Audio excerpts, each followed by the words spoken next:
Hallo und herzlich willkommen bei Markus Rath von der Cetiris AG zum lustigen Video zum technischen Thema. Heute spreche ich über ein sehr modernes Thema, nämlich über eine KI, die einem helfen kann, SQL-Statements zu schreiben.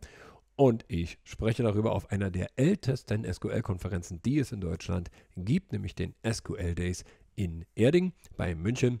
Und ich spreche mit einem der profiliertesten und gut gereiftesten SQL-Spezialisten, die es bei Microsoft jemals in Deutschland gab und immer noch gibt. Das ist Steffen Krause. Aber hört selbst. Steffen Krause, unglaublich. Du bist ein echtes Urgestein. Auch von mir wird das gelegentlich gesagt. Und, ja, wie du, Markus. Ne? Und es ist unglaublich, wie viele Jahre wir das schon machen.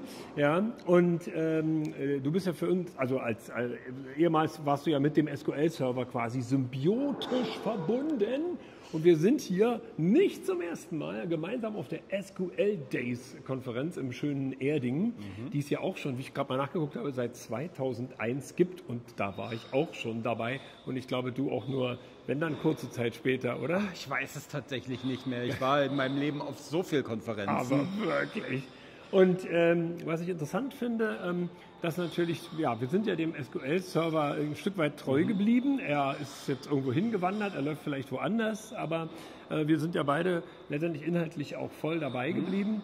Und heute habe ich bei dir zugehört, du hast dir erzählt über die vielen Möglichkeiten, wie man jetzt mit dem SQL-Server ja, SQL nicht mehr unbedingt selber schreiben muss, sondern wie man das mit einer KI generieren lassen kann und wie gut diese KIs schon sind. Und ich finde, das ist natürlich ein sehr interessanter Punkt, denn wir haben ja alle schon erlebt, wir waren es selber schon, du bist in einem Projekt drin und nur weil du SQL kannst, bist du eigentlich der Einzige, der schwierige Anfragen der Nutzer beantworten kann. Der Nutzer selbst kann sich überhaupt nicht helfen, der muss immer auf einen Bericht warten. Wenn er keinen Bericht gemacht bekommt, wo die Zahlen drin sind, die er braucht, ist er verloren. Und weil er kein SQL kann und weil ihm das natürlich mit den ganzen Joins, SQL ist ja ein bisschen eigentümlich, weil ihm das so fremd ist. Und ja, wie ist denn das mit diesen KIs? Wie gut, wo findet man die und wie sind die denn so aus deiner Sicht? Also jetzt gibt es im Augenblick Copilot sowohl in Visual Studio Code, das ist dann GitHub Copilot, der kann auch SQL. Das heißt, dem kann ich zum Beispiel ein Skript mit Tabellendefinition, das habe ich heute gezeigt, geben und dann kann der mir erklären, wie sind die Beziehungen zwischen den Tabellen, welche Primärschlüssel gibt es, welche Fremdschlüssel gibt es. Ich kann ihn in natürlicher Sprache Abfragen erstellen lassen, Views erstellen lassen, also alles, was ein SQL-Coding ausmacht. Und das geht tatsächlich nur auf Basis des Skripts, da brauche ich nicht mal eine Datenbankverbindung dazu. Ich kann mir auch die Struktur erklären lassen und all sowas. Hilft mir also direkt beim Coding meiner SQL-Skripte, bei der Definition meiner Datenbank und ähnliches. Okay, aber das ist ja GitHub Copilot oder überhaupt Copilot Studio. Da haben doch vielleicht Endanwender so ein bisschen Angst vor, oder? Genau, das ist eher für den Entwickler, der vielleicht ein Anwendungsentwickler ist, aber nur ein bisschen SQL kann, aber seine Datenbank im Hintergrund pflegen will oder ähnliches. Für den ist das gedacht. Oder eben auch schon für den erfahrenen Administrator, der sich einfach Zeit sparen will, der sagt, okay, ich habe hier meine Tabellen, ich brauche folgende Objekte und so weiter, generiere mal und dann auch in der Lage ist nachzugucken, ist denn der generierte Text so genauso, wie ich ihn haben will oder gibt es vielleicht noch Verbesserungen, sodass einfach der Zeitaufwand total sinkt, den ich brauche. Ich habe gesehen, du hast ja heute in der Demo gezeigt, dass teilweise dieses SQL, da kommen Window-Functions bei raus und das muss jetzt hier keiner wissen, aber diese CTEs, Window-Functions, solche Geschichten, das sind, genau wie du gesagt hast, das ist etwas, wo auch der erfahrene SQL-Schreiber dreimal durchatmet, bevor er das anfängt zu schreiben und die werden einfach vom Copilot generiert und wie du sagst, der braucht nicht mal die Daten, der braucht nur Skripte, die ihm sagen, wie die Tabellen und Spalten heißen. Genau. Wow. Und dann gibt es Copilot auch noch in den Management-Tools für SQL-Server, Stand heute in Azure Portal. Ja. Das heißt, wenn ich eine Azure SQL-Datenbank habe, habe ich halt den Query-Editor.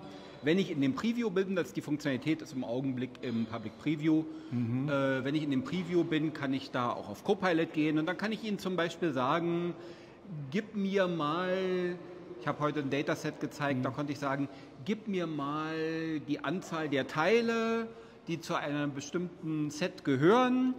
sortiert nach Datum, wann, wo kamen die Sets mit den meisten Teilen und sowas raus. Das wäre eine Möglichkeit, das zu machen.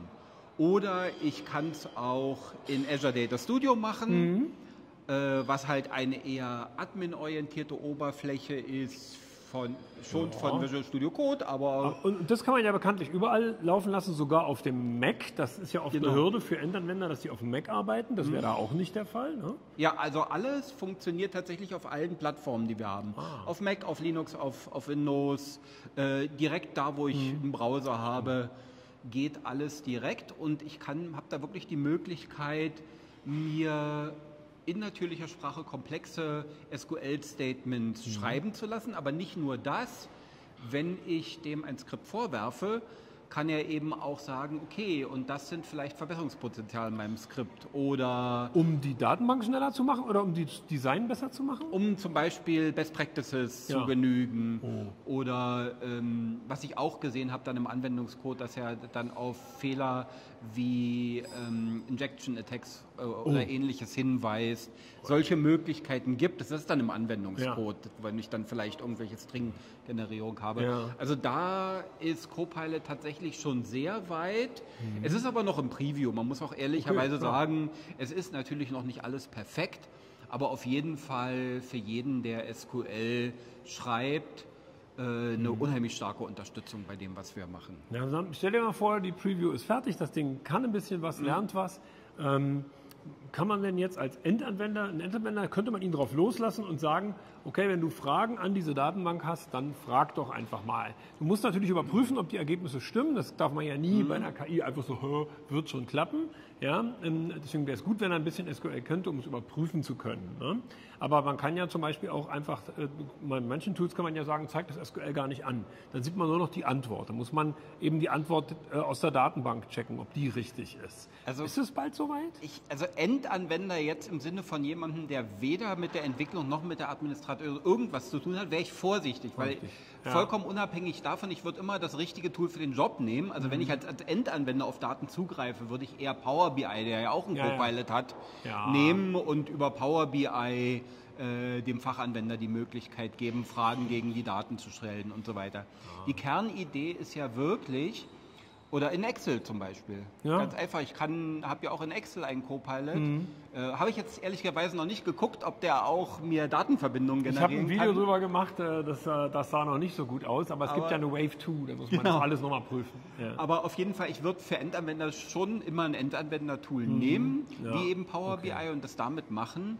Es ist wirklich eher für den Menschen gedacht, der entweder Zeit sparen will, der zwar Spezialist ist, aber Zeit sparen will, oder für einen Entwickler, bei dem das eher ein Randgebiet ist, der sagt, ich bin, keine Ahnung, .NET oder Java oder Python-Entwickler, muss jetzt mal diese Datenbank abfragen, wie mache ich das jetzt? Genau. Also da muss ich abschließend sagen, das kenne ich wirklich aus der Realität. Du hast Python-Entwickler erwähnt und das kenne ich wirklich, Leute, die überhaupt eigentlich nicht entwickeln können, die einfach mit einem Co-Piloten sich Python-Skripte schreiben lassen und sagen, ich will das und das machen, machen wir mal das Python dafür. Der macht das Python, die packen das rein in irgendeine, zum Beispiel ein Notebook in Fabric oder sonst wo ein Notebook, ja, was Python ausführen kann, und dann geht das los und dann kriegen sie eine Fehlermeldung, einfach die Fehlermeldung auch wieder in den Co-Piloten. Der Co-Pilot sagt, ja, du hast vergessen, und so weiter. Und am Ende kommt manchmal ziemlicher Quatsch raus, Spaghetti-Code zum Beispiel, der aber funktioniert, das prüft man ja dann. Und dann kannst du auch noch den gesamten Text, den Code nehmen und ihm nochmal sagen, und jetzt optimier den mal bitte, mach den mal sauber. Genau. Und dann wird der wirklich optimiert und sauber. Und da kommen echt Dinge raus, wo man mit Python richtig amtliche Lösungen bauen kann. Und man man versteht nicht, was man da macht. Wenn SQL erstmal auch soweit ist, dann weiß ich nicht, dann ist das keine Zeit mehr für mich. Ach, das wird schon noch. Da hast du wohl recht. Ja, vielen Dank für diesen Ausblick und hoffentlich noch auf viele SQL-Days. Gerne, danke Markus.